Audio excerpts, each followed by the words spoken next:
Hey everyone, and welcome to FogCutter Live. I'm Mike Curtis here with Preston James, founder of Trader's Edge Network. We got another fun one coming your way. Tons and tons to talk about as we're kicking off earnings season this week. News on the tariff front. Got to talk about Bitcoin that's just popping to these new all-time highs. So Preston, say hello, and we'll dive into this one. Yeah, absolutely. And I can tell something changed in the air a little bit. Just kind of something going on behind the scenes is I dropped some news today. I told Mike that I was going to Barry Manilow tonight, and he got a little jealous, and he's just trying to get over it. So he's trying to act normal right now.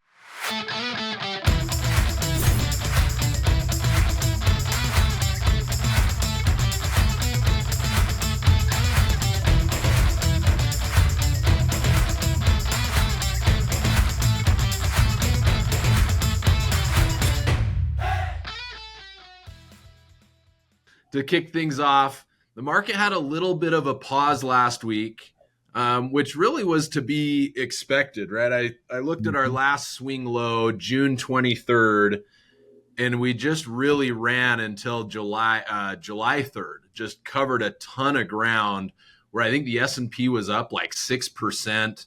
And when you see that kind of move, it's not uncommon, right? We get so stretched from these moving averages. Kyle and I talked about it last week. Preston is we covered for you on that FogCutter Live where you were just tied up with some travel and bouncing around. Mm-hmm. And so that pause kind of played out. And then we saw some of that carry over into the open today, but really that weakness that we saw that first hour or so of the trading day has just kind of disappeared, and the bulls are coming back in. Sometimes all we need is a little bit of that pause, maybe a pullback for that bullish appetite to creep back in a market like this. No, for sure. I mean, it's been really a huge recovery coming out of that tariff market correction that touched 20%. I mean, you average a correction at when you pull back 10% on the major averages, which we follow the S&P 500 and the NASDAQ these days anymore. It's just a broad representation. So yeah, it is what it is. I would say that, hey, look, media has their job to do. Analysts have their job to do. There's always lots of noise, but markets go through these corrections. We average one a year since World War II. Every 10 years, we average a biggie, which is a bear market. We're freshly done with a bear market in broad terms. And this is our yearly market correction. As we've been saying, it's go time for stocks. Yep, absolutely. And, with a little more tariff news coming out, it seems like, Preston, I'd love your opinion on this, but to me, it seems like these new tariff threats and, hey, we're raising these tariffs, the market just is kind of shrugging that off right now. I think really the Wall Street in general has come to understand that that's a little bit of a negotiating tactic. Exactly. There's a threat, and then the actual final deal that comes together is much more reasonable and in par, not some huge dramatic change from where we were before all this April 2nd stuff. And when the big reveal was on the White House lawn and there was like 70 plus countries, here's yours. So now if there's onesie twosie, it's a shoulder shrug. Yeah, absolutely. And what we like seeing too, Mike, during any market, but especially a newer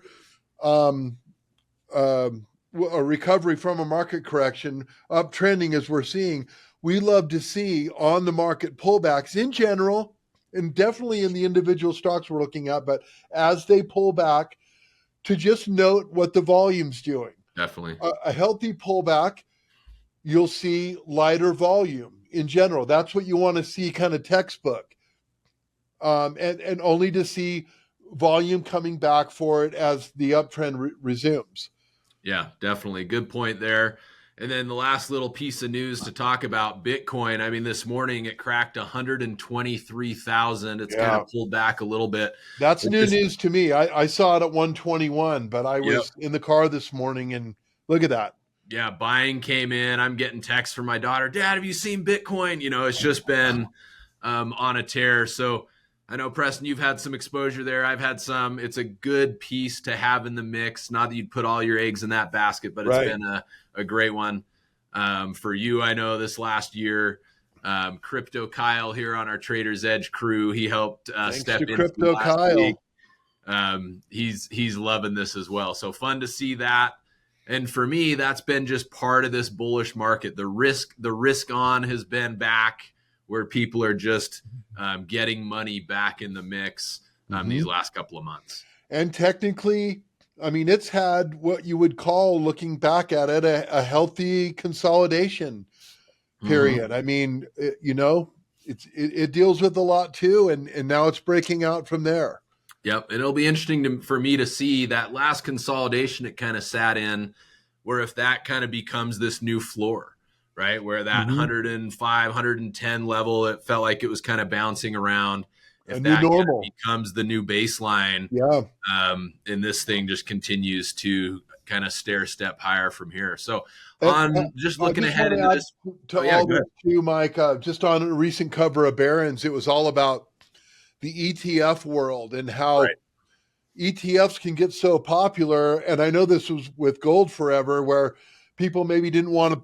It's fun to have gold in your safe and to have it around and hold it and flick it around. But to have exposure to gold, ETFs got so popular that it almost was putting the cart before the horse, because the gold price would necessarily respond to all the ETF movement activity. Probably some of this going on with Bitcoin, but that's a whole new reality with ETFs. And one that I've had and own and continue to own is ticker symbol BITO, BITO. Yep. And it makes money and pays you from all of the staking that happens with Bitcoin, and it has weekly options. Right. It's just kind of been a fun thing to have for income, owning Bitcoin, then enjoying Bitcoin's rise, but also the activity in Bitcoin that it pays you out, and also the ability to sell weekly calls on it. Yeah, definitely. If you're wanting to get more involved in crypto, if you feel like you don't want to miss the next wave, we have resources here at Trader's Edge Network to help you get started with crypto. And if not, this BITO, IBIT is another Bitcoin ETF that you could trade right inside your normal brokerage account. And so I have some exposure to this one. It's a way you can get long Bitcoin without actually owning the cryptocurrency itself. But you could dive into that a little bit more. So, all right, looks a lot more mirror-like to the actual Bitcoin. Yep. Yeah, absolutely. And so looking ahead at this week, not only are we kicking off earnings season, we'll highlight some of those companies that are about to kick off our earnings season, which usually hits a couple weeks after the new quarter, right? So July, we're kicking off this fresh quarter. So about July 14th, 15th is when these earnings seasons really start to ramp up. But on top of that, we have CPI this week, Consumer Price Index, an inflation gauge, also PPI, the Producer Price Index. So both are these inflation gauges, really kind of point towards how consumer prices are moving. We have retail sales, which is another kind of high impact. That's on the 17th, as well as some employment data in our initial claims that are hitting. So we've got kind of a busy, packed economic calendar week, as well as some earnings. So P, any that you have your eye on the earnings front as we start diving into this fresh there's no rest for the weary. I always notice that the earnings season start with the big banks. So you have BlackRock, JP Morgan, Goldman Sachs, just these small incidental side companies in the world. Citigroup, Wells Fargo's this week. Yeah. So they begin to set it off, and it's always interesting.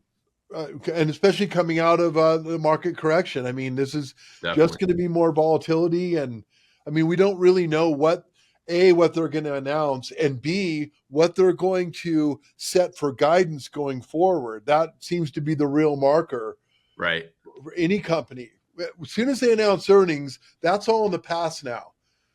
And a lot of times they use that podium, that microphone, to say what they're seeing going forward. And that's not Right. from an analyst, that's not from a broker, and it's not from reporters. That's from the company itself. Mm-hmm. So these earnings guidance revisions are what we really pay attention to here. Definitely. Yeah, well said. And a couple other to mention on that earnings front, from the terms of just the consumer spending, the health of the economy, people like to tap into some of these companies. So PepsiCo and 3M are some that kind of track along on that front of how are the consumers spending, how's that going. 3M is one that people like to peek at for that. And then another biggie on the tech front is Netflix's Thursday after the close, I believe. That's a ground shaker right there. Whatever they announce, there's only one Netflix. I will add too that PepsiCo has really taken a hit. And it's one of these dividend aristocrats that has increased their dividend for umpteen decades. So, I mean, a safe company, if you will, but really hasn't participated, has been out of favor. I mean, just look at that. Very out of, just uncharacteristically low. Mm-hmm. So I always get interested on the next earnings. Right. I mean, is that the start? I mean, this is Pepsi after all. So I'm extra interested in companies like this just to see if they can get over the hump and reverse this and start going the other way. Yeah, love it. Good. So quite a few things to watch. Again, as we covered a lot of ground that end of June into July.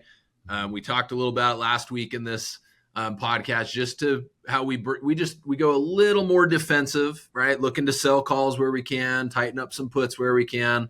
And then as we come into earnings, economic announcements, that's where it pays to maybe be a little more on that defensive minded front, just if we start running into some headwinds or some surprises. But Preston, I wanted to talk a little trading.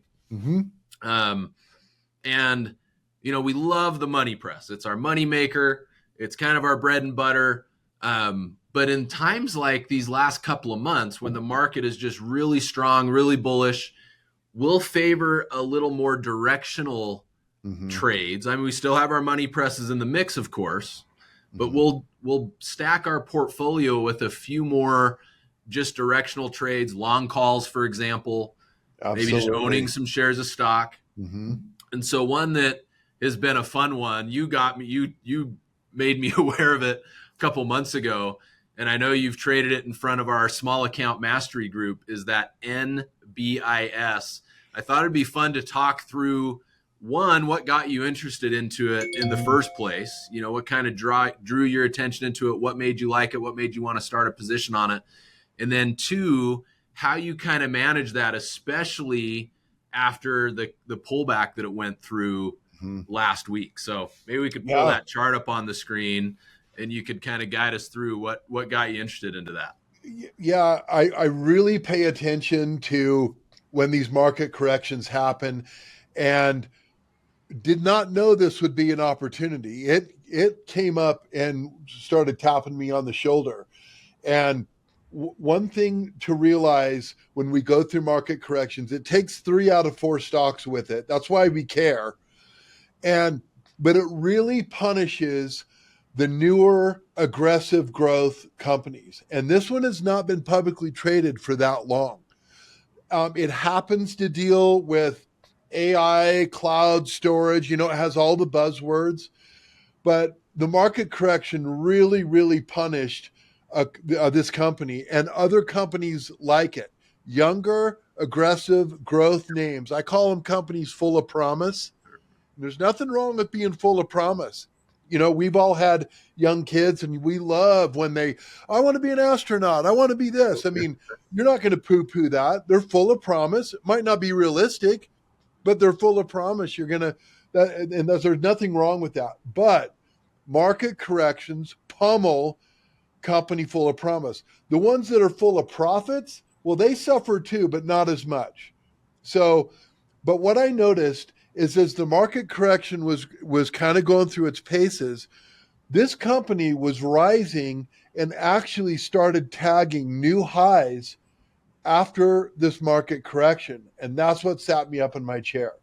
So this has nothing to do with Bitcoin, but just like we were talking about in Bitcoin, hey, it had consolidated for a while. Mm-hmm. And that's what companies, names, entities, cryptocurrencies, whatever, that they need to build what you call a base or whatever.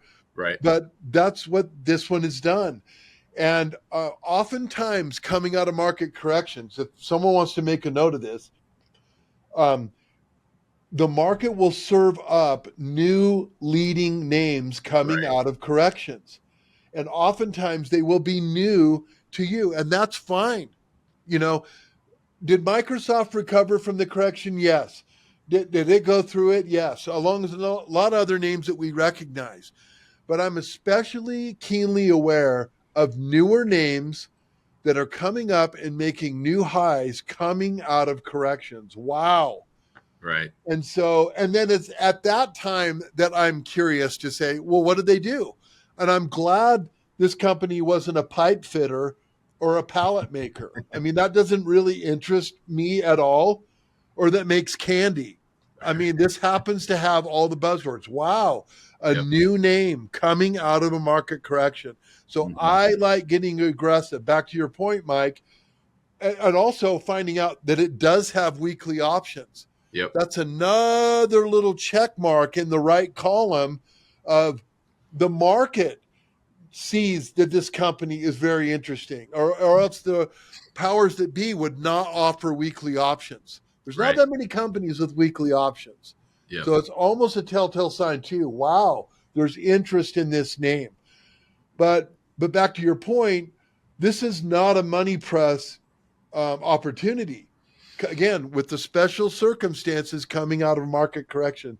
So this is what we go long calls on.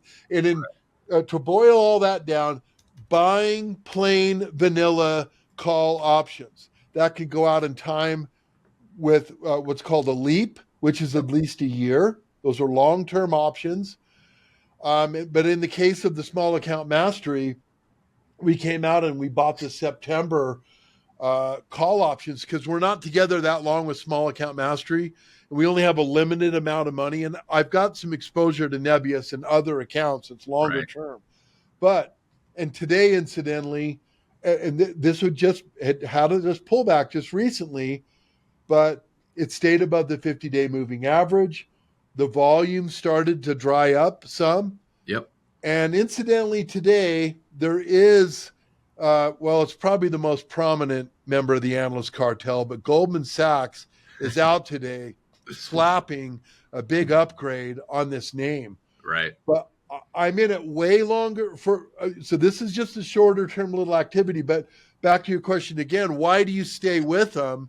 And what makes you stick with the trade rather than get spooked out? Well, when I have all these things lining up and I know they're volatile, so you have to give them room to do their thing. But I see these September call options at least tripling, if not quadrupling, and I'm in for more. If that's the case, I'm just going to be patient and let it play out. But this is a directional move. And I was thinking of saying some more stuff, but is that coloring up what you're talking about? Yeah, that's perfect. That's great to color up some of that context. And then just to add a few other quick things, even though it's a directional call, we just have this always, our mind is focused on, can we pick up some income? When it's a directional call, we're really careful about it, because when you sell a call, you're putting a ceiling on the upside growth, and usually we're selling a weekly call. So this thing had peeled back, and people were asking in our forums, hey, is Preston going to do anything with it? Is he going to sell a call? Is he going to sell a call? And the reason you didn't, Preston, and I don't want to put words in your mouth, but when it's pulled back like this and it's dropped on light volume, it's kind of setting up, right? Because there's always going to be some profit taking. It's always going to take a pause. It's going to take a breather.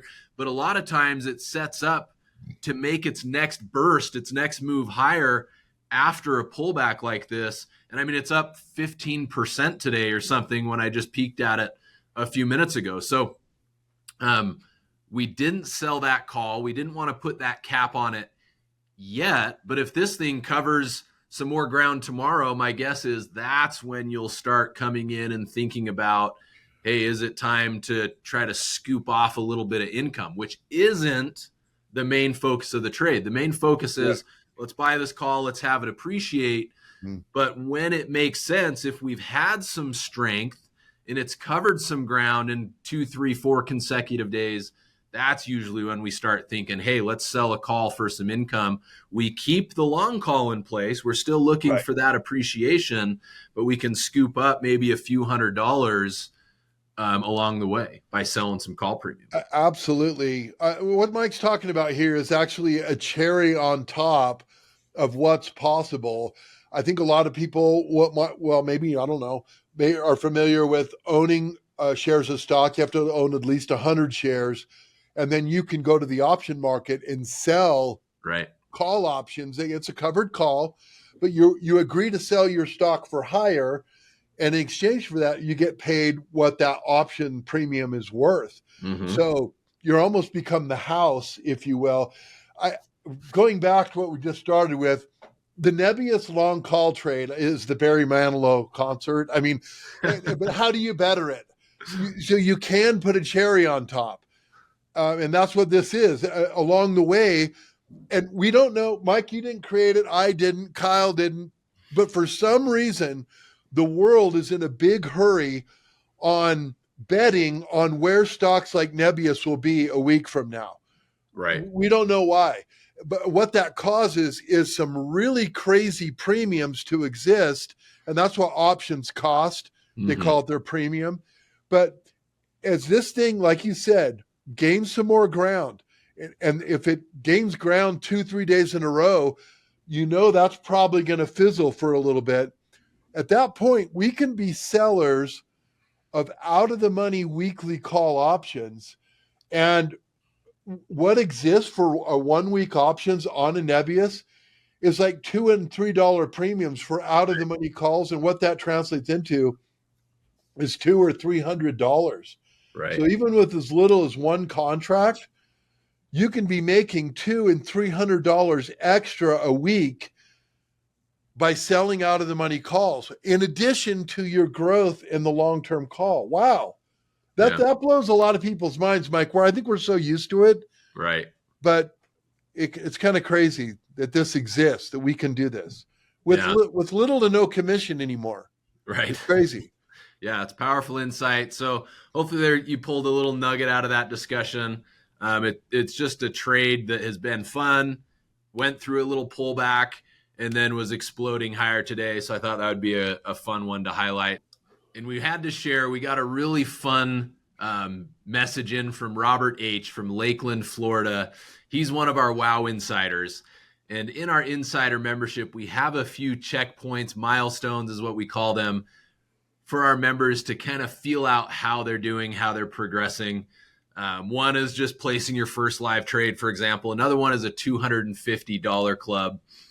And what we tell people is, hey, take some cash out and go make it real. Sometimes you see a number changing on the screen in your brokerage account. It doesn't really feel that tangible or real. And so Robert took our advice on that. He went and had a dinner and massage with his wife. So Robert said, we celebrated a wonderful massage and dinner. My wife, Jessica, of 35 years, they're doing this together, which I think is awesome. They hit a locally owned place. They had ribs and an awesome seafood Bombay and drinks after the massage. So awesome work, Robert. And he said he can't wait to cross the next milestone. Already hear the drinks, chilling for a quick vacation. So big shout out to Robert diving in and getting started with the money press. It's fun to hear that feedback. Good job, Robert. Nicely Love done. hearing that. And then just to wrap things up, Preston, we had a question that swerved in. The question was, markets broke these all-time highs. How are we handling the trades? We talked about that a little bit earlier on, how when we see that strength, we like to sell some calls. We like to tighten up put protection where we have it. Anything else you'd add to that, Preston? All I'll just say is, from the market just over its entire existence is gone higher, which means there's a lot of times where the market is making all-time highs. It sounds like that the crash of 29's around the corner. And I know that there can be voices out there saying, "Oh, I can't believe it. Here's what's around the corner." And man, it's easy to fall in those traps and just listen to all of the voices. Right. The market's made a lot of highs over its existence. So I think you're right. I mean, there can be weeks where it just kind of overdoes it. Yeah. And that's what markets do. They go up and they pull back, but we're leaning on history. We're freshly out of a market correction. Yes, we're coming into earnings season, but it's go time. Yep, absolutely. So yeah, well said. And Preston, you've helped me with that a lot. Just, stock, you never know how high they can go is a saying you've kind of said over and over and over. And it's good to remember that because you see a stock covering a lot of ground. And even though short term, it might be due for a little breather, this trend that's just been intact for these last few months looks strong. A pullback can be temporary, and that could just be resuming right back up to new highs, or maybe that little kind of consolidation we saw last week, maybe that was all the market needed to catch its breath, and it could be ready to go. Sometimes that little breather is fairly short-lived in a really strong bullish market. So just a few things to keep in mind. So, well, that was another fun one, Preston. We'll sign this one off. Any parting shots before we close it down? Just hope you get a lot of value, our dear viewer, listener, out of this content. And we look forward to keep doing it. This is really fun for Mike and myself. Definitely. All right. Thanks, P. We'll sign this one off. Take care. Thank you, Mike. Take care.